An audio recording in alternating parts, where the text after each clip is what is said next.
نحمده ونصلي على رسوله الكريم اما بعد فاعوذ بالله من الشيطان الرجيم بسم الله الرحمن الرحيم رب اشرح لي صدري ويسر لي امري واحلل عقدة من لساني يفقهوا قولي. سورۃ الانعام آیت نمبر 151 151. یہاں سے جو یہ آیات چند آ رہی ہیں ان کے بارے میں دو اقوال پائے جاتے ہیں. ایک قول اس کے بارے میں یہ پایا جاتا ہے کہ یہاں پر سناپسس بتایا جا رہا ہے، یوں سمجھیں کہ امہات شریعت بتائی جا رہی ہیں جو کہ تمام انبیاء کی تعلیمات میں مشترک رہیں، کامن رہیں. پچھلی آیات میں مشرکین کی کچھ شرکیہ نظریات، عقائد، رسومات، رواجوں کا ذکر آیا کہ انہوں نے کن باتوں کو اپنا دین بنا لیا تھا. تو ان کی نفی کر کے اب یہاں پر بتایا جا رہا ہے کہ اے مکے والو، تم اپنی نسبت کرتے ہو ابراہیم علیہ السلام کی طرف. جو ابراہیم علیہ السلام شریعت لے کر آئے تھے ان میں تو یہ باتیں موجود تھیں. تم اپنی نسبت کرتے ہو ابراہیم علیہ السلام کی طرف، تو ابراہیم علیہ السلام نے تو یہ باتیں لوگوں کو بتائی تھیں جو کہ آیت 151 سے آگے آ رہی ہیں. تو کچھ کا یہ قول ہے کہ ابراہیم علیہ السلام کی شریعت کا حصہ ہے جو کہ یہاں بیان کیا جا رہا ہے. کچھ لوگوں کا خیال ہے کہ یہ دراصل موسیٰ علیہ السلام کو جو 10 کمانڈمنٹس دیے گئے تھے، احکام عشرہ، یہ ان کا بیان ہے یہاں پر. بات چاہے کوئی بھی ہو، اتنا تو ہم جانتے ہیں کہ تمام انبیاء توحید کا پیغام لے کر آئے، چاہے وہ ابراہیم علیہ السلام ہوں، چاہے موسیٰ علیہ السلام ہوں، یا وہ نبی اکرم صلی اللہ علیہ وسلم ہوں. تو بات وہی ہے کہ تمام انبیاء کی یہ تعلیم مشترک رہی جو یہاں بیان کی جا رہی ہے. ابن کثیر میں عبداللہ بن مسعود رضی اللہ تعالی عنہ نے فرمایا، ایک قول ان کا موجود ہے ابن کثیر میں، جو شخص رسول اللہ صلی اللہ علیہ وسلم کا ایسا وصیت نامہ دیکھنا چاہے جس پر آپ کی مہر لگی ہو تو وہ ان آیات کو پڑھ لے. ان میں وہ وصیت موجود ہے. وہ خاص نصیحتیں کی جاتی ہیں کسی کو انتقال سے پہلے، اس کو وصیت کہتے ہیں، یا نصیحت کہہ دیں، وصیت کہہ لیں. تو یہ تمام تعلیمات جو یہاں بیان کی گئیں، یہ ایک طرح سے اگر آپ دیکھیں نا تو یہ فطرت کا بھی تقاضا ہے، جس کو ہم کہتے ہیں نا کہ بدیہات فطرت ہیں. انسان کے نیچر کا تقاضا، اس کے نیچر، اس کی جو فطرت ہے انسان کی، وہ پہچانتی ہے ان چیزوں کو. اور شریعت کیا ہے؟ دراصل شریعت یوں سمجھیے کہ انسان کی فطرت کا اظہار ہے. اسلام دین فطرت ہے، اور ابراہیم علیہ السلام ہو یا موسیٰ علیہ السلام ہو یا نبی اکرم صلی اللہ علیہ وسلم ہو، وہ تو ایک ہی دین لے کر آئے جو تھا دین اسلام. الگ الگ ادیان لے کر نہیں آئی یہ انبیاء، تعلیمات ان کی مشترک تھیں. اگر آج ہو سکتا ہے صحف ابراہیم اپنی اصل شکل میں موجود ہوتے تو ہم کو یہی تمام احکامات وہاں مل جاتے. جہاں تک تورات کا تعلق ہے، اس میں تو آج بھی آپ کو یہ 10 کمانڈمنٹس اسی طرح سے ملیں گے جیسے آپ کو یہاں مل رہے ہیں. تو یہاں بھی ہم ان کو پڑھیں گے اسی طرح سے، اور انشاءاللہ آگے سورہ بنی اسرائیل پہ جب ہم پہنچیں گے تو آیت نمبر 22 سے لے کر 38، 22 سے لے کر 38 بالکل یہی احکامات وہاں بیان ہوئے ہیں. تو یہاں تو ہم تھوڑا سا تذکرہ کریں گے، لیکن انشاءاللہ تعالی اللہ نے چاہا تو جب پہنچیں گے سورہ بنی اسرائیل پر، وہاں تفصیل سے ایک ایک حکم کا ہم انشاءاللہ جائزہ لیں گے. تو موضوع کو پچھلے والے موضوع سے جوڑ لیجئے کہ کچھ جانوروں کو حلال کر لیا تھا، کچھ جانوروں کو انہوں نے حرام کر لیا تھا، اور اپنی ان خود ساختہ نظریات کو، خود ساختہ سیلف کریٹڈ عقائد کو دین کا حصہ سمجھنے لگ گئے تھے. تب ان سے کہا جا رہا ہے کہ آؤ میں تمہیں بتاؤں اللہ نے کیا حرام کیا ہے، کیا حلال کیا ہے. قل، فرمائیے، تعالو، آؤ. تعالو یہ بلانے کے لیے کسی کو لفظ استعمال ہوتا ہے. اس کا آغاز اس طرح سے ہوا کہ کوئی شخص اگر کسی پہاڑی کی بلندی پر کھڑا ہوتا تھا تو جو نیچے لوگ کھڑے ہوتے تھے ان کو وہ آواز دیتا تھا. یعنی اس لفظ کے اندر جو معنی پوشیدہ ہیں وہ پستی سے بلندی کی طرف آنے کے ہیں. تعالو، آؤ. پھر اس کے بعد یہ لفظ جو ہے مطلق آنے کے لیے یا بلانے کے لیے استعمال کیا جانے لگ گیا. تعالو، آؤ. اتلو ما حرم ربکم علیکم، میں تمہیں سناؤں تمہارے رب نے تم پر کیا کیا پابندیاں عائد کی ہیں. اب یہاں سے ان پابندیوں کا ذکر ہے.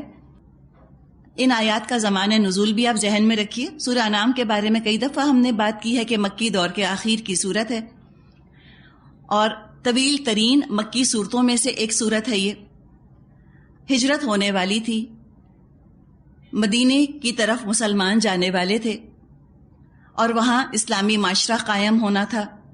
مدینے میں مسلمانوں کو اقتدار حاصل ہونے والا تھا. تو یہاں پر بتایا جا رہا ہے کہ جب اے مسلمانوں تم آزاد ہو جاؤ تو ان اصولوں پر اپنے معاشرے کو تم قائم کرنا. معاشرے کی بنیاد ان اصولوں پر ہونی چاہیے. کچھ چیزیں امپلیمنٹ کرنی ہوں گی، نافذ کرنی ہوں گی، کچھ چیزیں ایریڈیکیٹ کرنی ہوں گی، مٹانا ہوگا ان کو. انسانی تمدن، انسانی کلچر کو درست رکھنے کے لیے یہ انتہائی ضروری احکامات ہیں.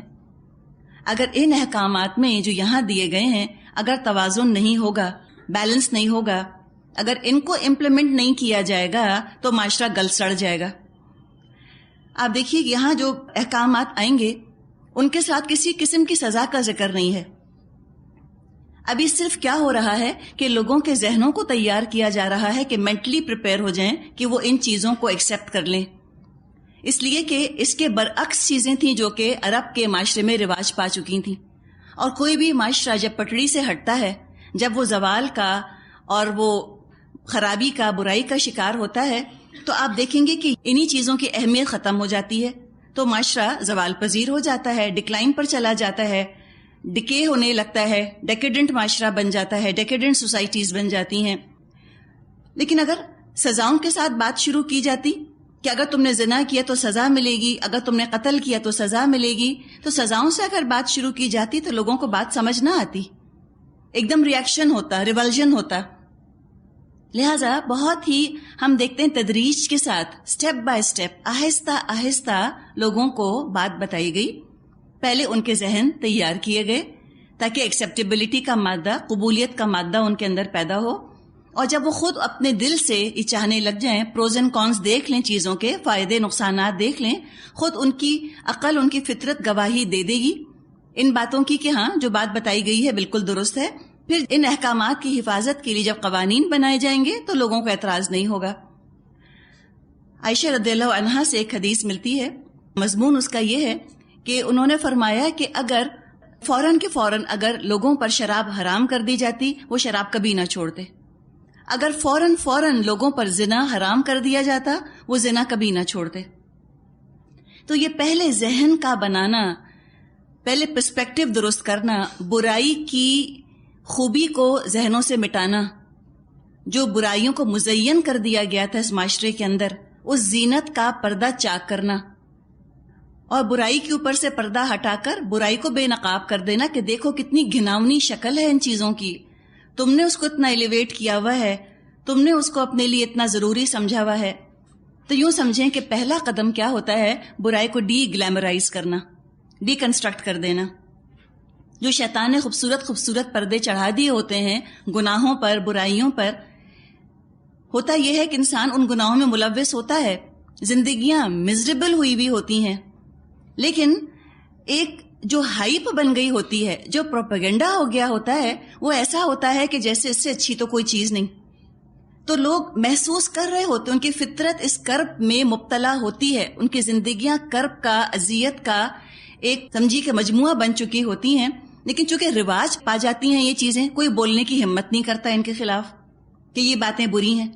کوئی ان کو بتا دے کہ دیکھو کتنے برے ان کے ریپرکشنز ہیں، کتنے برے ان چیزوں کے نتائج ہیں، تو اس میں ٹائم لگتا ہے، ایک دم ذہن قبول نہیں کرتے. ایک چیز جو کہ رواج پا چکی ہے، جو کہ سوشلی ایکسیپٹیبل ہو چکی ہے، شراب جیسے تھا یا زنا جیسے تھا یا شرک جیسے تھا، تو یہ چیزیں ان کے ہاں معاشرتی سطح پر قبولیت کا درجہ پا چکی تھیں، سوشلی ایکسیپٹیبل ہو گئی تھیں، بلکہ جیسے ہم بات کرتے ہیں نہ صرف ایکسیپٹیبل تھیں بلکہ ایکسپیکٹڈ تھیں.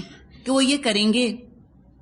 اب آہستہ آہستہ ان کو یہ بتانا کہ دیکھو ان کے نقصانات کیا ہیں، اس میں بہت وقت لگا. اور یہی آپ یاد رکھیے کہ تبلیغ کا سب سے صبر آزما مرحلہ یہی ہوتا ہے. نبی اکرم صلی اللہ علیہ وسلم کے لیے کیا مشکل تھا، وہ کوڑوں سے آغاز کرتے، کنڈیم کرنے سے آغاز کرتے. ان کے لیے کچھ مشکل نہیں تھا. آدھے وقت میں اسلام کی دعوت ختم ہو چکی ہوتی، بجائے 23 سال کے 10 سال میں بات پوری ہو جاتی. ہمارا پرابلم یہ ہے کہ آج ہم مکی دور سے گزرے بغیر مدنی دور میں پہنچ جاتے ہیں. ہم چاہتے ہیں اس طرح سے ہم اسلام نافذ کریں جیسے کہ مدینے میں ہجرت کرنے کے بعد نبی اکرم صلی اللہ علیہ وسلم نے نافذ کیا تھا. یہ ہوگا نہیں.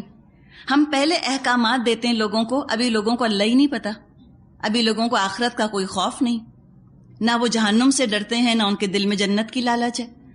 تو پہلے ذرا سی پہچان کرانی ہوگی، اور یہ سب سے زیادہ صبر آزما اور یاد رکھیں سب سے زیادہ نازک مرحلہ ہے. ان کا پرسپیکٹو درست کرنا، ان کو بتانا پریکٹیکلی کہ دیکھو کیا نقصانات ہیں. آج کا جو معاشرہ ہے دنیا کا، ہم صرف پاکستان کی بات نہیں کر رہے، آپ انٹرنیشنلی دیکھ لیجئے. آج دنیا میں معاشرہ جو ہے وہ ڈیکے پر ہے، ڈیکیڈنٹ سوسائٹیز ہیں، معاشرے گل سڑ گئے ہیں بالکل. لوگوں کی زندگیاں اتنی مزریبل ہیں، لیکن پرسیپشن کیا ہے کہ ہم بہت خوش ہیں. وہ پریٹینڈ کر رہے ہیں کہ ہم خوش ہیں، ہرگز وہ خوش نہیں ہیں. اگر وہ خوش ہوتے تو خودکشیاں نہ کر رہے ہوتے، وہ ڈرگس کے اندر انوالو نہ ہوتے، جوونائل ڈیلنکویسی نہ ہوتی بچوں کے اندر، چھوٹے چھوٹے بچے قاتل نہ بن رہے ہوتے. دنیا کے اندر یہ ریپ اور مرڈر اور عورتوں کی بے عزتی یہ سب کچھ نہ ہوتا. اور یہ کبھی مت سوچئے گا کہ بس پاکستان ہی میں عورتوں کو حقوق نہیں مل رہے. عورتوں کی حق تلفی دو طرح سے ہوتی ہے. ایک تو یہ کہ عورتوں کو ان کے حق نہ دیے جائیں، دوسرے کہ مردوں والی ذمہ داری عورتوں پر ڈال دی جائے، یعنی مردوں والا حق ایک طرح سے عورتیں چاہیں مجھے مل جائیں. اس میں بھی عورتوں کی حق تلفی ہوتی ہے. تو پاکستان میں تھرڈ ورلڈ کنٹریز میں ہم دیکھتے ہیں کہ جو عورت کے حق ہیں وہ بھی اس کو نہیں دیے جا رہے. ویسٹ میں ہم دیکھ رہے ہیں کہ جو مردوں کے حقوق، مردوں کی ذمہ داریاں ہیں وہ بھی اٹھا کے عورتوں کو دے دیں. تب بھی تو پرابلم ہے نا، ظلم دونوں طرح سے ہے. بات ایسی ہے کہ کسی کی ریکوائرمنٹ ہے 2 گلاس پانی پینا، اب 2 گلاس پانی یا تو نہ دیا جائے تو بھی ظلم ہے، اور یہ بھی ظلم ہے کہ اس سے کہا جائے کہ تم 4 گلاس پانی پیو، یہ بھی تو ظلم ہے، یہ بھی تو زیادتی ہے. تو یہ ہے جو کہ وہاں ہو رہا ہے. اور آپ دیکھیں گے کہ آپ بالکل انشاءاللہ ریلیٹ کر سکیں گے ان احکامات سے کہ کتنی خوبصورت باتیں ہیں جو بتائی گئی ہیں. اس کے بعد جب لوگوں کے ذہن بن گئے، لوگوں نے ان احکامات کی برکتیں دیکھ لی زندگیوں میں، ذاتی طور پہ نافذ کر لیا ان کو، جب اس کی برکت، اس کی فرحت، اس کی لذت ان کو محسوس ہوئی، اس کے بعد سسٹمز بنانے شروع کر دیے اسلام نے. پھر پورا سسٹم دے دیا. سورہ نور، سورہ احزاب میں کہ زنا سے کیسے بچو، اس کے بعد پورا سسٹم دے دیا کہ عدل کیسے کیا جائے، قانون کی سطح اور عدالت کی سطح پر اس کو نافذ کر دیا گیا. لیکن یہاں کسی سزا کا ہم کو ذکر نہیں ملے گا. بات صرف اتنی ہے کہ ان چیزوں کا تم خیال رکھو انڈیویجول لیول پر. یہ ذاتی اصلاح، اپنی ذاتی زندگیوں میں ان احکامات کو نافذ کرو، اور ذاتی طور پہ تم ان کا پرچار کرو، تم ان کو نافذ کرو اور تم ان کو آگے پھیلاؤ.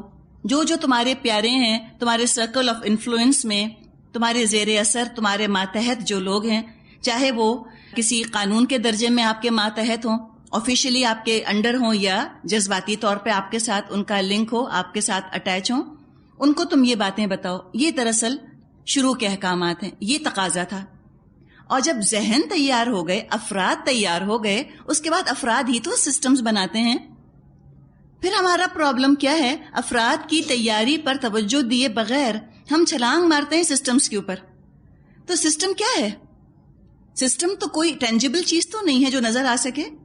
افراد نظر آنے والے ہیں، آپ نظر آ رہے ہیں مجھ کو، سسٹم کہاں سے نظر آئے گا؟ آپ اگر ٹھیک ہوں گے تو سسٹمز ٹھیک ہوں گے. اور سسٹمز ٹھیک ہونے کے لیے کیا ہے کہ ان پیرامیٹرز پر جو یہاں باتیں بتائی ہیں، ان کو سامنے رکھ کے افراد، انڈیویجولز تیار کر دیے جائیں، اور اس کے بعد وہ افراد جو ہیں وہ معاشرے میں پھیل جائیں.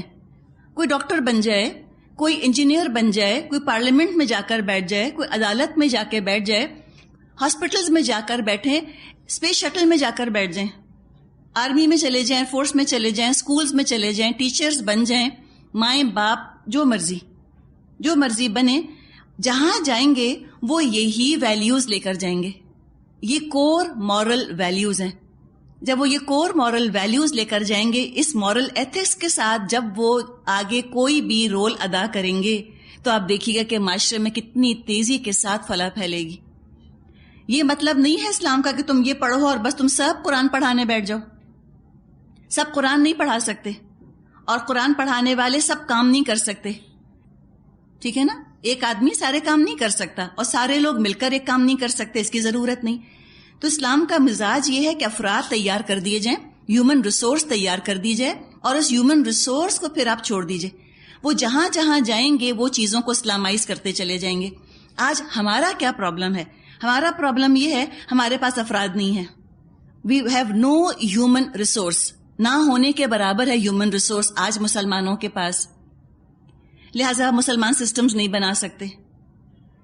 اب وہ اپنی مجبوری دیکھ رہے ہیں. وہ مدرسوں کے اندر، مسجدوں کے اندر مقید ہیں، ذہنی طور پہ یا جسمانی طور پہ. ہم اس ایک آئیڈیل انوائرمنٹ سے باہر نکلنا ہی نہیں چاہتے.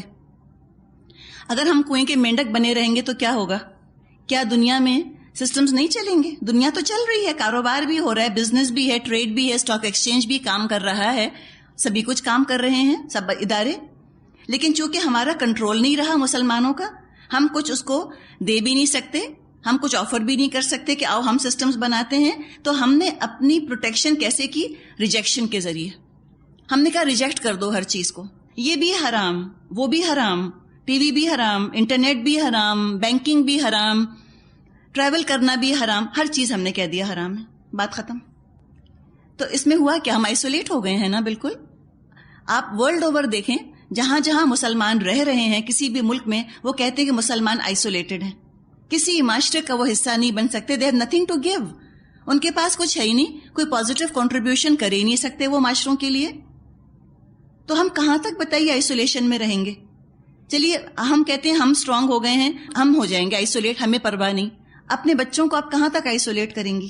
کہاں تک آپ ان کو پکڑ کے رکھیں گی، گھروں کے اندر قید کر کے رکھیں گی؟ کیا دنیا میں نہیں نکلیں گے؟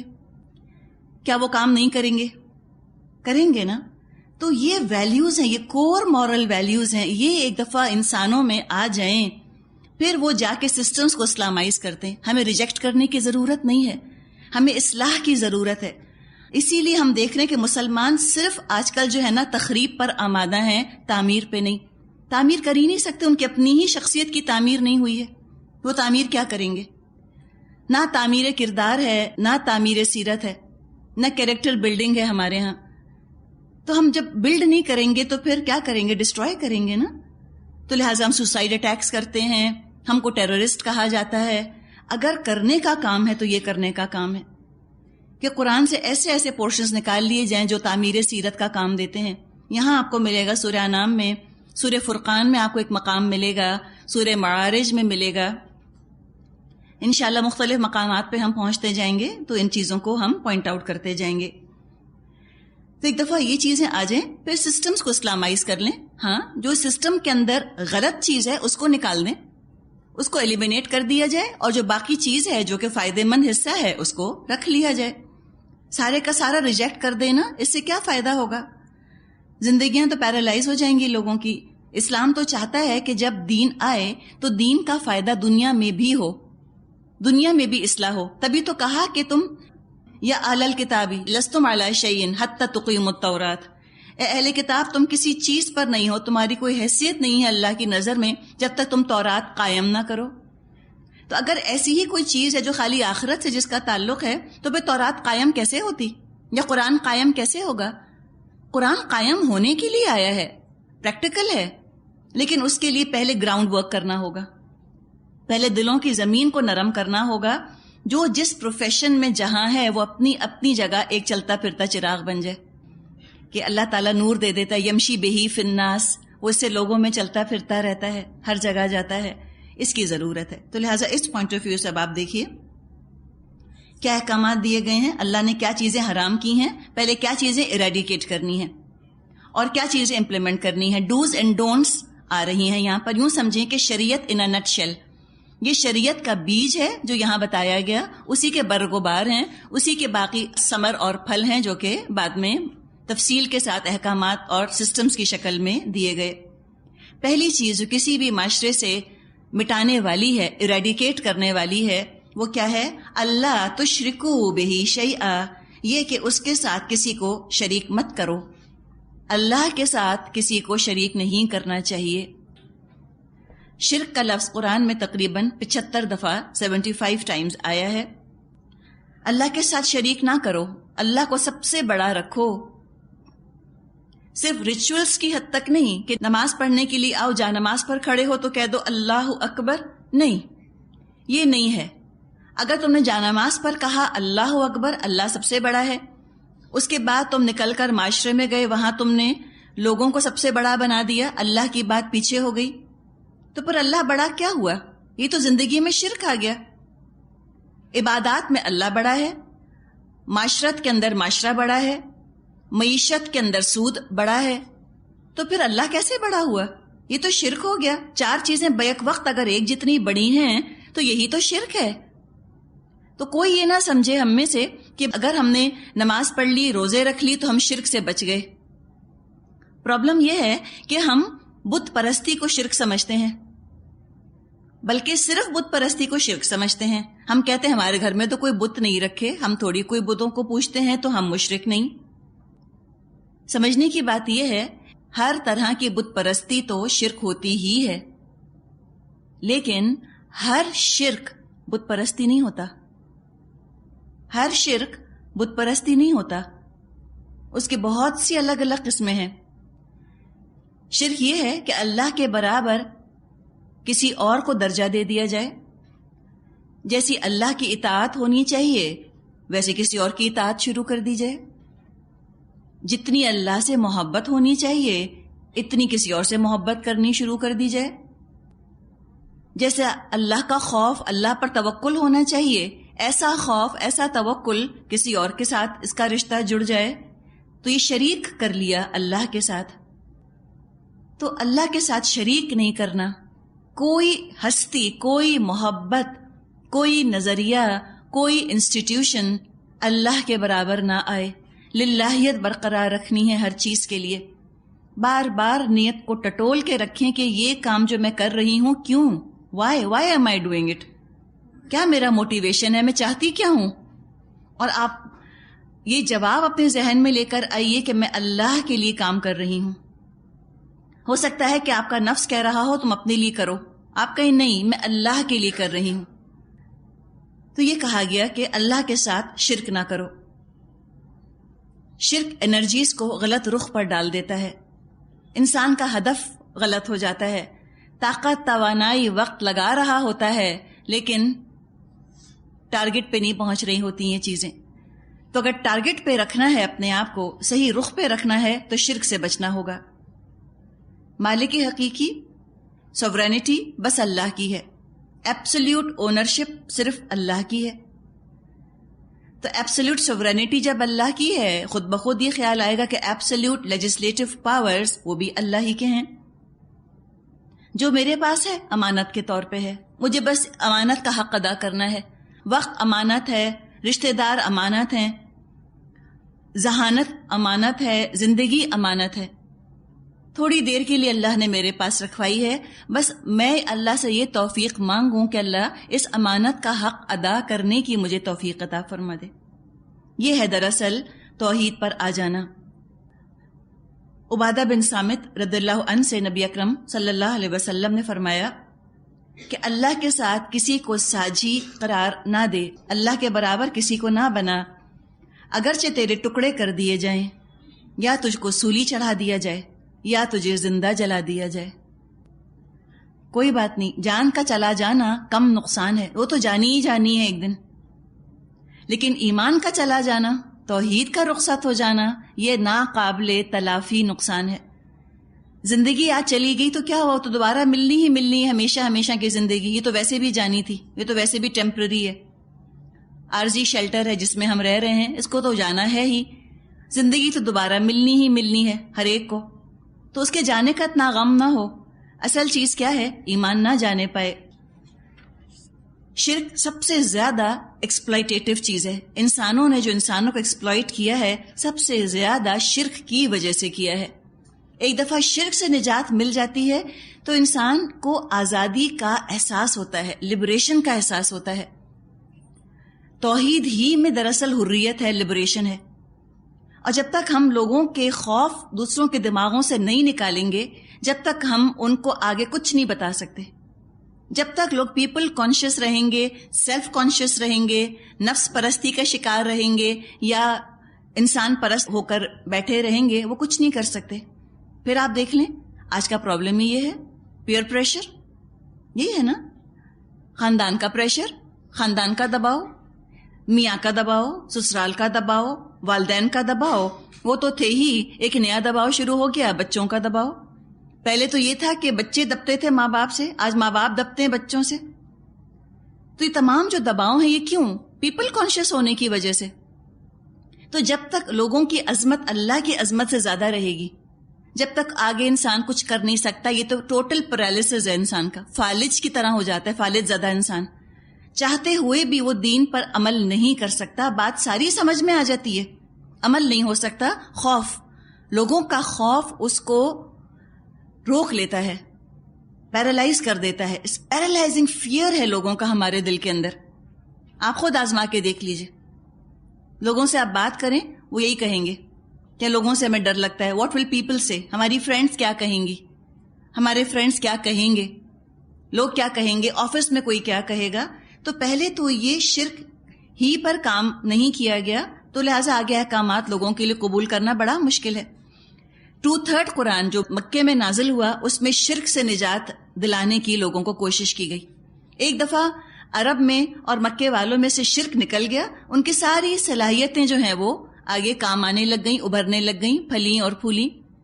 شرک انسان کی صلاحیتوں کو زنگ لگا دینے والی چیز ہے، روٹ کر دیتا ہے، رسٹ کر دیتا ہے انسان کو. اور شرک ہر دور میں اپنی شکل بدلتا رہا. ابراہیم علیہ السلام کے دور میں شرک ستارہ پرستی کا، بت پرستی کا تھا. لیکن یہ مت سمجھیے کہ آج کا یہی پرابلم ہے. آج کا شرک مختلف ہے. شرک اپنے آپ کو ری انوینٹ کرتا رہتا ہے، روپ بدل بدل کر آتا ہے. تو اللہ کی آیات بینات، اللہ کی نورانی آیات کی روشنی میں ایک مومن کو چاہیے کہ وہ اس شرک کو پہچانے، اور جو کرنٹ شرک ہے، لیٹسٹ شرک ہے، اس کو پہچانے اور اس کو ٹارگٹ کر کے کام شروع کرے. تو یہ تو پڑھے لکھے لوگ ہی کر سکتے ہیں نا، جن کا ذہن تیز ہے، جو ایجوکیٹڈ ہیں، جو کہ معاشرے کی نفس پر جن کا ہاتھ ہے، وہی یہ کام کر سکتے ہیں. تو اس پہ کام کرنے کی ضرورت ہے. تو فرمایا شرک نہ کرو اللہ کے ساتھ. ایک ڈونٹ بتا دیا، نہیں، اور ایک امر کیا کرنا ہے، وَبِالْوَالِدَيْنِ إِحْسَانًا، اور والدین کے ساتھ نیک سلوک کرو. تو ایک چیز آپ دیکھیں، آج دنیا میں شرک ہر قسم کا موجود ہے نا. تو بتائیے سکون کہاں سے ہوگا؟ اللہ کو اللہ کا حق نہیں دیا، اور دوسرے انسانوں میں جن کا حق سب سے بڑھ کر مقدم ہے، والدین کو ان کا حق نہیں دیا جا رہا. تو کہا کہ وَبِالْوَالِدَيْنِ إِحْسَانًا، والدین کے ساتھ حسن سلوک کرو. احسان یہاں پر احسان کے معنوں میں نہیں ہے کہ do them a fever, Urdu والا احسان نہیں ہے. والدین کے ساتھ تو احسان ہو نہیں سکتا. احسان سے مطلب یہ ہے حسن سلوک کرو. والدین وہ رشتہ ہے کہ جن سے ہم کتنا بھی نیک سلوک کر لیں، ان کا حق بمشکل ادا ہوگا، اور احسان تو حق سے آگے کی چیز ہے. جب والدین کا حق ہی نہیں ادا ہو سکتا تو احسان کا درجہ کب آئے گا؟ وہ تو آ ہی نہیں سکتا، بھول جائیں. تو ہر طرح سے، ہر اینگل سے والدین کے ساتھ احسان کرنا ہے.